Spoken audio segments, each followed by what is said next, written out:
Ovde automobili prilaze sa neočekivane strane, saobraćajni znaci su takođe malo drugačiji, ali i merne jedinice. A zašto?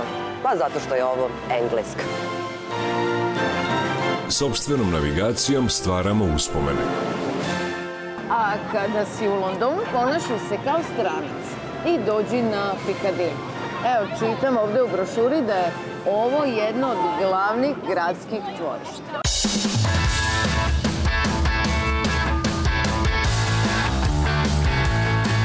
Definitivno ovaj deo Camden Town, koji je zapravo deo Camdena kao šireg okruga i velikog dela Londona, je jedan možda najzanimljivijih delova Londona kao takav.